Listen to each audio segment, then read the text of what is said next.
Hey there, McAllister with Toasty DIY, and today I'm doing a video over AI, particularly AI art generation and D&D, and how I think it can be a pleasure to work with or a pain point, depending on who you are.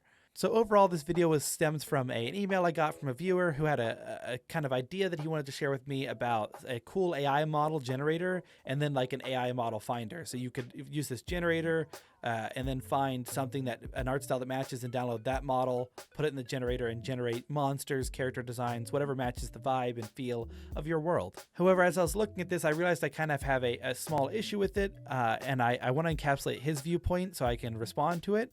But his viewpoint, I think, is best boiled down to the statement here, which is, as a dungeon master, I think it would be awesome to work with your players to design a character that looks just like how they want their character to look. If the players know what they look like and they know who they're interacting with, it can only serve to deepen their involvement in the story. Let me know what you think. Keep up the great video work. I appreciate that. I think that sentence there serves a great purpose of, yes, I think that there's a point in every story where learning more makes you more involved. But I also believe that learning how a magic trick is done makes it less fun. There's something to when you generate the AI image that concretes it for everybody. Everyone knows what they look like and everyone knows what they do. And I'm sure it creates some more intricate interactions because I know they have a button 3 down on their chest. You know, I know that I'm looking at this picture and 1, 2, 3, I take their third button and I keep as memento, and it's going to help serve as a plot point for when that character's, you know, they've died and now on that button and I know which button it is and I can point at that button. Deeper storytelling than if I just assume they have a button and say I take one. It's true. However, I feel there's this layer to it that is something that exists with Dungeons & Dragons, which is unique, and it exists with books when you read, which is that you picture something and then you go up and say, you know, I wonder what Percy Jackson really looked like. I wonder what Harry Potter looked like. And now if I say Harry Potter, you just imagine Daniel Radcliffe, more than likely. But if you were somebody who just read the books and never watched the movies, you'd have an idea of what you think Harry looks like. And if you love that book, your perfect hero. And then you see Daniel Radcliffe and you might be disappointed or be like, wow, great casting. For me, I like One Piece and I watch the One Piece live action. And it's like, I have these animated versions that I like the look of. I see another version. I'm like, oh, weird, but you know, each interpretations of something. So when it comes to narration and it comes to reading, you create your own version of this. So if I introduce a horrifying monster, and for instance, he sent me this model that generates really disgusting looking monsters, and I think it's very interesting. If I were to look at one of those images and describe it to you, then you're going to have an idea about this monster. So for instance, I'm going to go ahead and do that. I'm going to look at one of these monsters and it looks gross, and I'm going to describe it to you as I would in D&D. And just warning, this is kind of a gross monster, so when I show the picture, feel free not to look if you don't want to. Let's go ahead and give a description, and then I'm going to show you the picture, and then we're going to see if your mental model matched up with this picture or not. As you enter the room, dimly lit, you see a creature hunched over a body as it twitches and moves ever so occasionally. This figure that you slowly begin to see, the body seems to be avian in nature.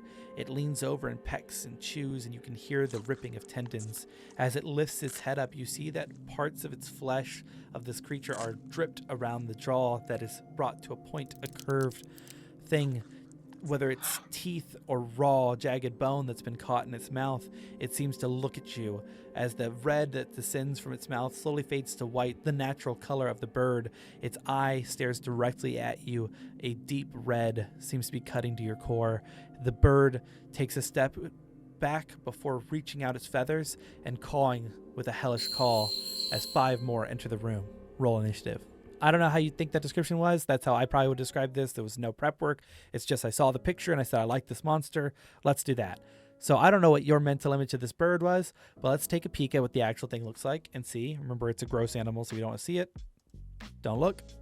But that's what this bird looks like. So did seeing this image deepen your feeling with the story, or do you feel like the bird you were seeing in your head was scarier than the bird you're now seeing on screen? Because now it's real, and the more you stare at it, the less frightening I think it becomes. It's gross, and I never want to see that in person, but I think I've lost a little bit of that magic because you'll always remember that gross bird, and now that you have a picture of it, you may forget that image, and I think you might forget that description too. So I don't know how true that is, but that's just how it feels to me. And when it comes to characters, he said, if you know what your character looks like, I think it's a lot of fun to have an image of your character to look at it, but I really think it's only fun to look at the end of the story. I think that having a static photo of what your character looks like betrays who the character is in some way. And I know it may sound very soapbox and high horse, but I think there's something to the picture that you should look at is often the picture of the end, or the beginning might be fun. But if you have a picture that you're working off of and everyone's thinking of that picture, there may be some moments where it's like, oh no, I'm taller than you. Oh, I thought you were shorter. Oh, darn. And you get these moments where it's like, would have been nice to know. I think you lose those times where you have changed clothes, you're acting different, you're not attached to any one model of your character because they're fluidly growing, and then what you end at feels just as real. But if you look back at the beginning, you forgot you had brown hair because you generated an image. I feel that once you've generated something, it becomes static, but when you are doing theater of the mind only, this character grows and develops with you and with time. And maybe at the end it's cool to generate an image of how you think they ended, what they looked like, and it's fun. But every time I've seen a picture that my players bring me of one of their characters, they're like, oh, this is what I look like. I am like a little thrown because I had this mental image that I thought was much more grand than a picture would encompass, especially an AI generated one, until it gets way, way better and you can just type it in, it can read your mind and give you this spitting image.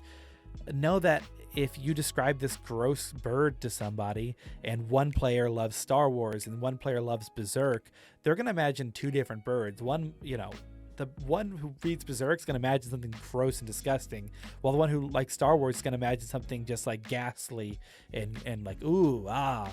They're probably going to have a different model of what that bird looks like. And once you show them the bird, one of them might be disappointed. They thought they were fighting a much more epic monstrosity, and now you've grounded it and no, this is a small bird about 3 feet tall. But when you said you slice it in half, you never said, you slice at the midpoint about 2 inches down, and 2 inches from the bottom and top. It was only a 4-inch bird. I think that asking that everyone generate their character can be unique and interesting to some people's campaigns, but I feel that a lot of high-end games that are out, like Dimension 20, Critical Role, that have budgets to create and have artists generate that, have made people think they need to see this stuff. And I don't necessarily agree. However, I love using it to generate some things like magic items or crests or symbols or basic pictures I can use. It's a lot easier to describe this gross bird when I have a picture in front of me than it is to try to make one up. But I think adding this AI and this idea that everyone should look at the AI and find the model that matches them and generate their character creates static where there used to be movement and fluidity in the storytelling. So I'm not necessarily in love with it, but I would use it 100%. I've done it. I've shown pictures to players when I really like the idea of something, and I think it's a lot of fun, and I definitely got like an, oh, fuck, that's cool. So use AI. Enjoy it. Have a good time with it. Use it to help fuel your creative energy. Look at this monster, and you realize that gross bird definitely has a bite attack. So they'd be like, isn't it a beak attack? It's like, no, that's biting. That thing's gross. It bites. Different things like that. Let it deepen your storytelling. Have a fun time. I think there is a level that does become better, but I think there's a reason when you read a book and then watch the movie, you're left disappointed a lot of times. So if you have any questions, leave in the comments down below. Thank you for watching this. I hope I didn't offend or go too far against your suggestion, gentleman who sent this in.